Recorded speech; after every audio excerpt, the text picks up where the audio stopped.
Hello again, Puyo Puyo fans. A bit over a year ago, I made a video called Cut Content in Puyo Puyo Games. I tried to cover all the noteworthy, unused and unrealized content within all the Puyo Puyo games I could think of, but in hindsight, I missed a lot of still really interesting content. Hopefully this part 2 video can help to rectify that. There's actually a lot more to cover this time, so let's go. First up is the Mega Drive version of Puyo Puyo 1, again, fittingly. Found within the files is an unused music track titled Rejection of Puyo Puyo. It's a remix of a song from the PC98 version of Madou Monogatari 3 called Run For Your Life. According to an interview found within the book All About Puyo Puyo, the use of this song was intended to be for a cutscene that would take place between battling Witch and Zor Daimao. Sadly, the scene was ultimately scrapped due to space limitations. Between battling Witch and Zor Daimao, the battle theme switches over from Theme of Puyo Puyo to Sticker of Puyo Puyo, as well as going from the setting of the open field to Lila's ruins, so perhaps this cutscene was intended to get players ready for the increase in difficulty from that point on. Two small things about the arcade version of Puyo 1 that I'd like to mention too, is that the Japanese version contains an unused voice clip for Arle, in which she stutters during the dialouge spell.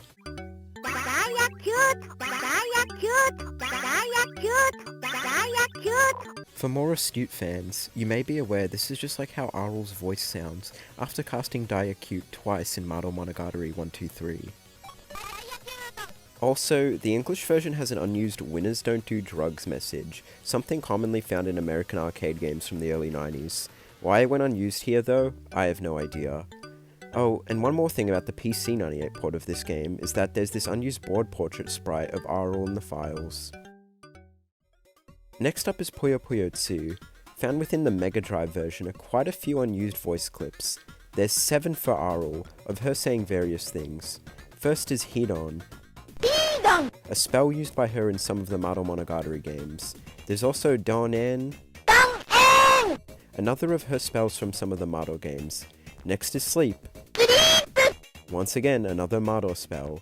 There's also Stop It, and Why, likely meant for Arle having garbage sent to her as well as for losing. Also there's her saying Let's Go, and her saying The End. Then there's 3 voice clips for some of the other characters. They seem to be alternate losing quotes for Zor Daimao, Minotauros and Rulue.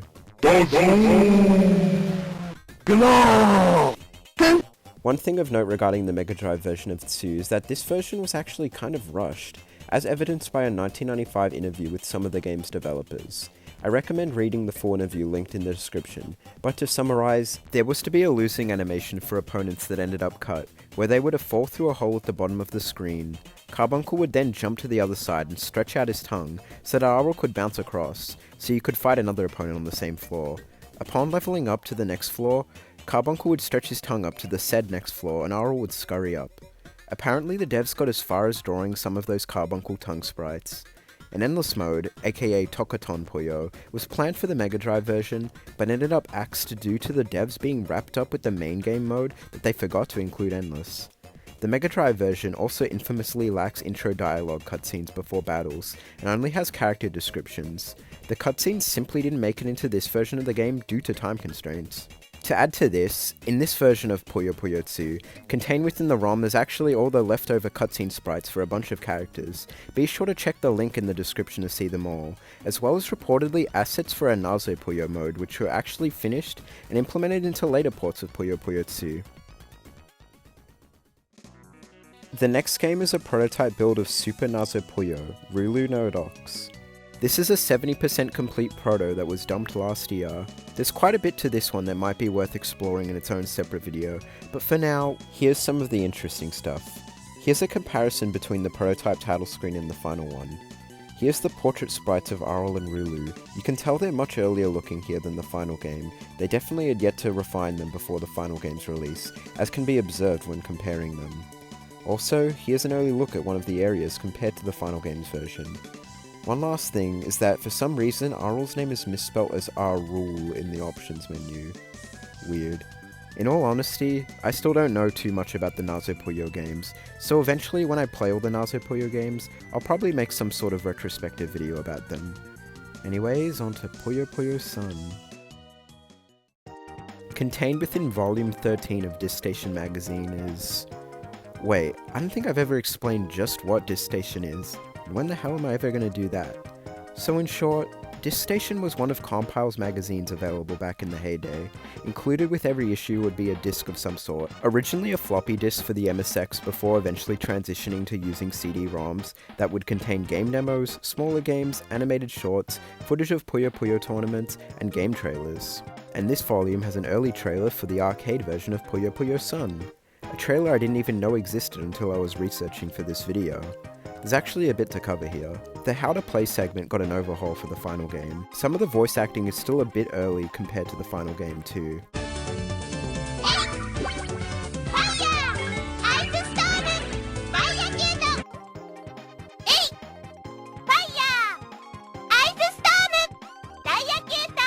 Arle's victory sprite was a bit refined, and Draco's lose sprite was completely changed and redrawn. That's pretty cool.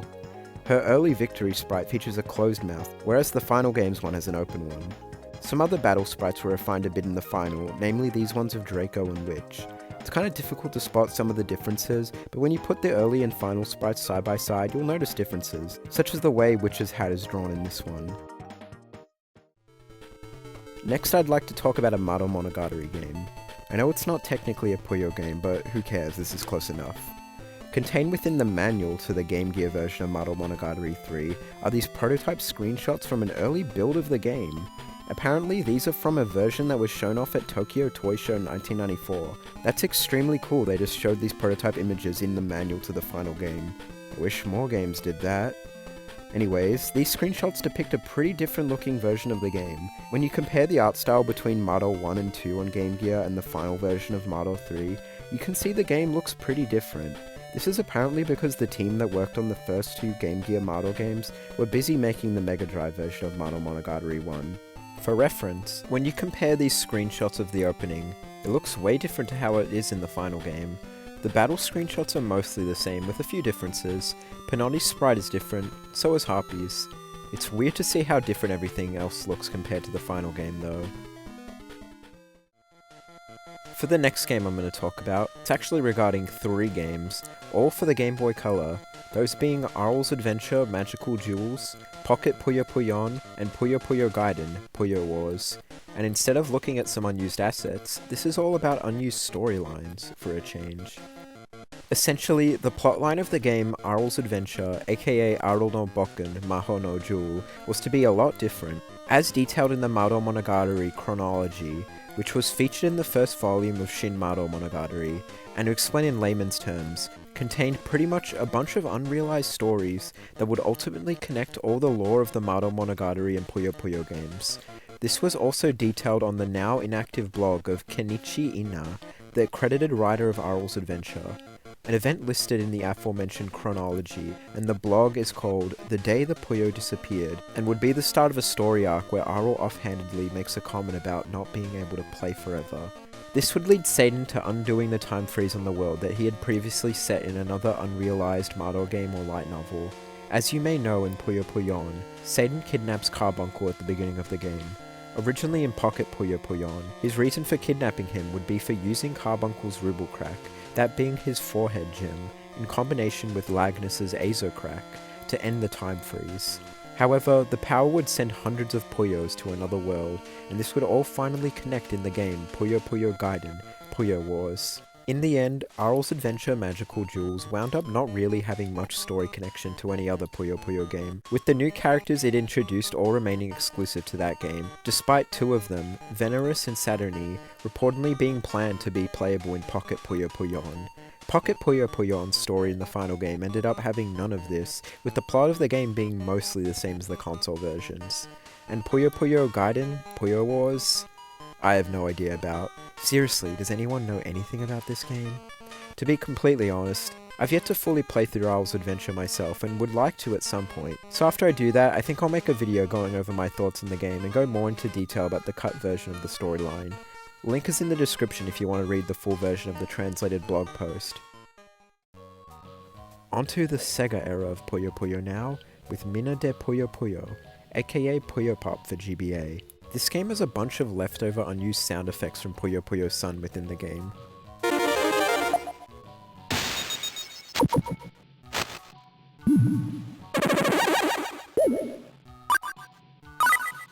The game is also really weird in that it reuses a bunch of code from Puyo Puyo SUN as well, made by Sonic Team my ass. Okay, now onto the Sega era of Puyo Puyo for real. There's a couple of small things I want to mention that are found in the Dreamcast and arcade versions of Puyo Puyo Fever. There's an unused parental advisory warning image in the files to the Dreamcast version, indicating that Puyo Puyo Fever is suitable for all ages. Which is funny, as the DS and GameCube versions of the game were actually tagged for having mild language. The other thing are these unused textures found only in the arcade version's files. What's notable here is that the graphics seen at the very bottom here are actually from Puyo Puyo, indicating that assets from that game may have been used as placeholders while the new ones for Puyo Puyo Fever were still being made. Pretty interesting.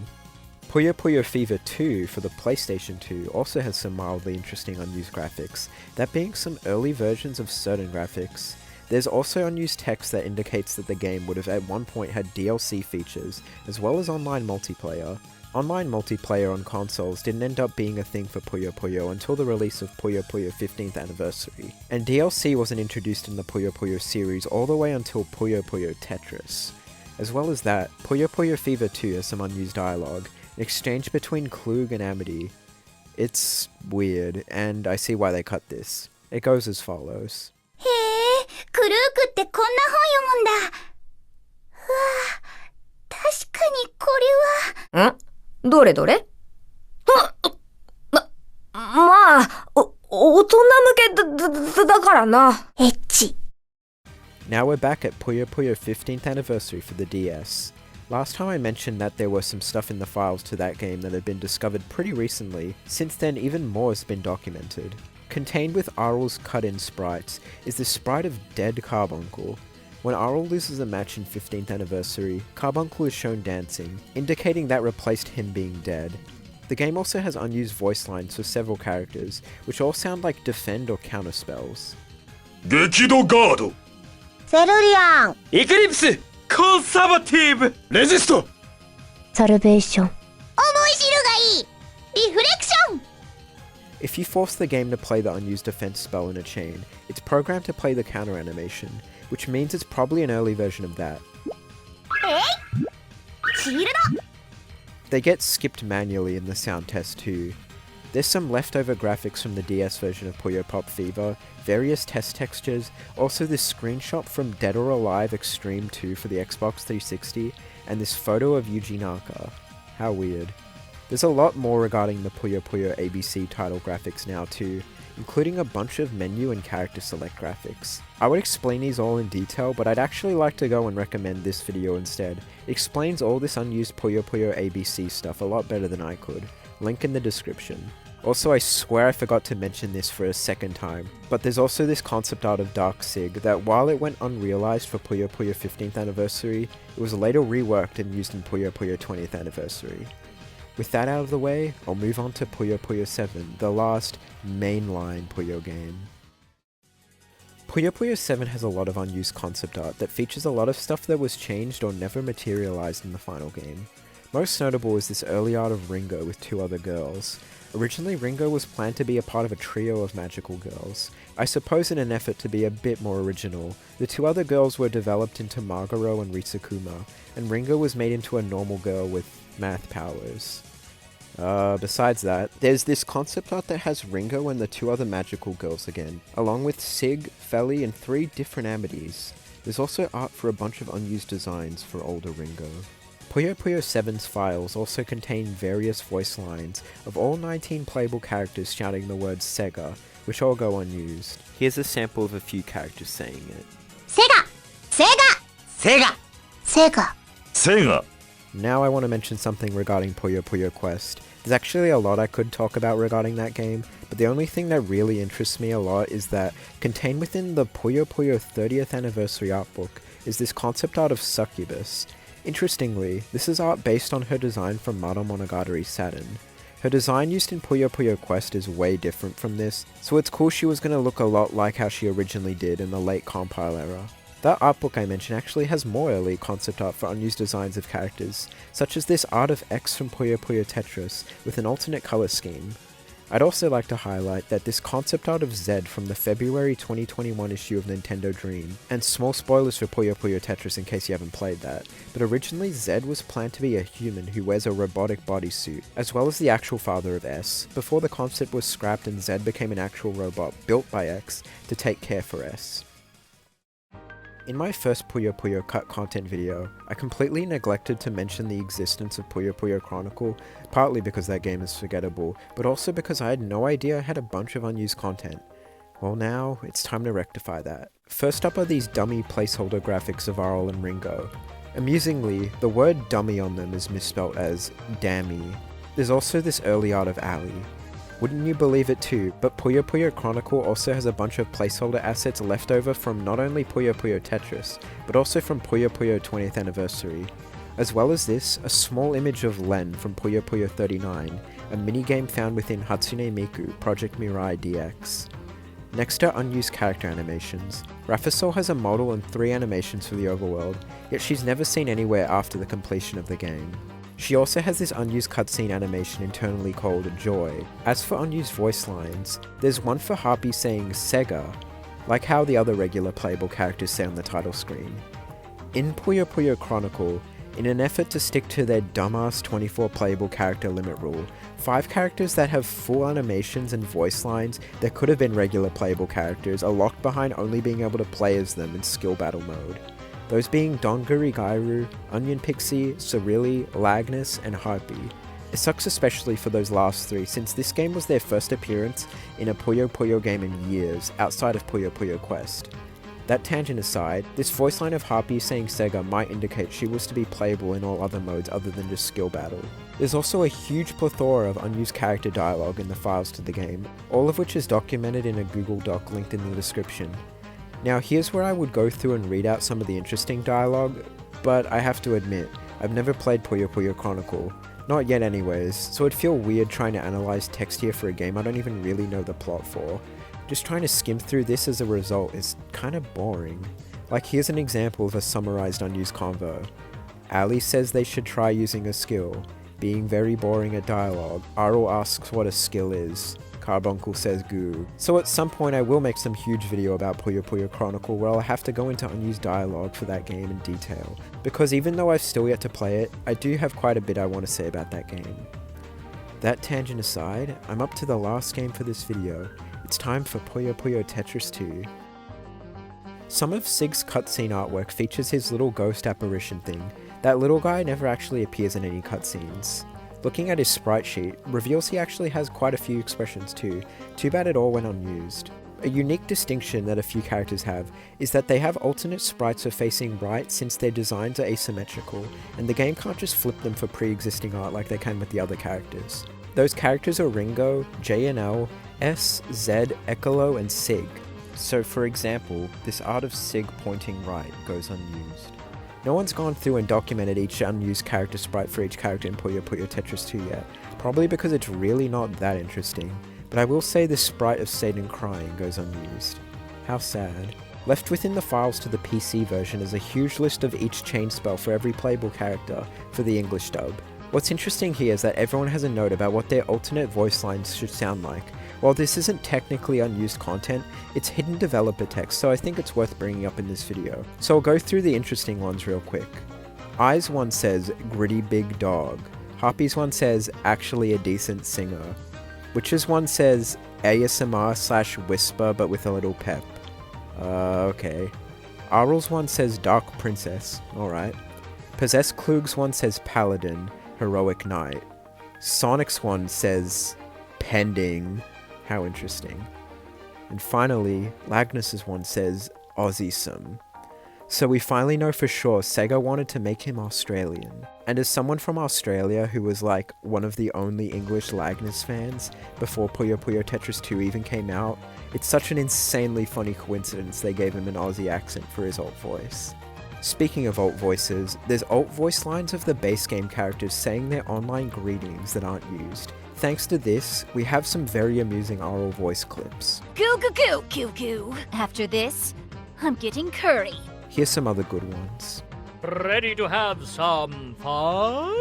Are you ready? Wow. Sparkle. I am not a creeper! Feel the terror of my dark blade! You made up your mind? I don't hold back. You wanna fight? I did it. I made it to the end of this video. I've enjoyed talking about obscure Puyo Puyo stuff again. I'd like to keep doing so, if you're all interested in watching, of course. So write a comment, share this video, leave a like. There's still so much I'd like to talk about when it comes to the Puyo Puyo series. At any rate, thanks for watching.